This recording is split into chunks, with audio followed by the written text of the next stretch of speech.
I didn't watch Kyle's press conference, but I read the transcript. He's saying, I'm going to be the manager interim until I find one later this summer and get my feet wet with the organization. Like, here's a guy, like, he still needs a manager there unless he wants to be the president and GM. But that's what's intriguing, right? Like, a big part of the issue here was, well, allegedly, Shanahan had final call. Dubas couldn't do what he wanted. Well, he was annoyed by that. But Berkey said that is kind of protocol where presidents got to stamp it. So. Absolutely. But now, is Kyle going to use the experience he just had and allow the GM carte blanche? Probably not.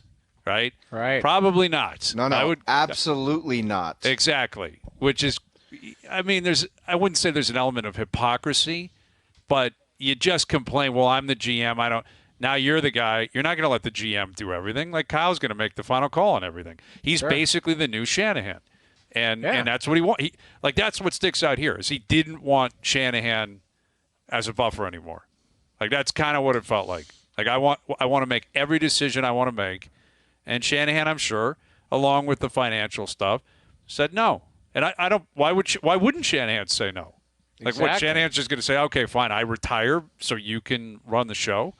Shanahan's not going to do that. And he didn't. No.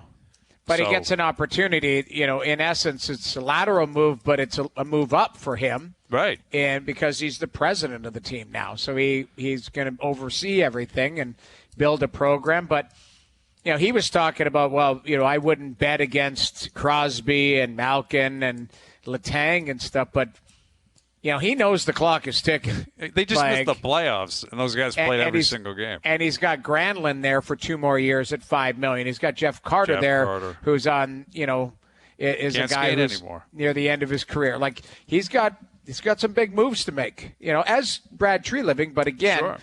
Pittsburgh Tristan Jarry, right? He was asked about Jarry. Yeah. Jarry's a UFA. If you're not going to bring him back, then you got to figure it out. Yeah, you got to. That's a big position. Maybe he wants Matt Murray to make a return to Pitt. Maybe he wants Samsonov. Wouldn't that be fascinating though? If Treliving calls him up, goes, Murray's your guy. We'll give him to you for future considerations. No thanks. Oh really? Now you're not a fan. Yeah, he wants a sweetener. Yeah, Where now, he's like, imagine that. Sweet, you got to tag on a first rounder if I'm going to take that contract. What do you think? I'm nuts? Who would possibly take that deal? Wouldn't that be amazing? Wouldn't that be amazing? Be hilarious. It's like I think you'd get a hang up. To be honest with you, you'd have out of principle. You'd have to, right? Hey, Matt Murray, you can have him future. First rounder. There's got to be a sweetener for that. That would be hilarious. Yeah.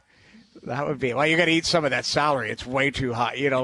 Stuff like that. You think that would be nuts? so I'm not funny. taking that on. No chance. What kind of a moron brought that into play? Yeah, that'd be really funny. Not doing that. Yeah, that would be good.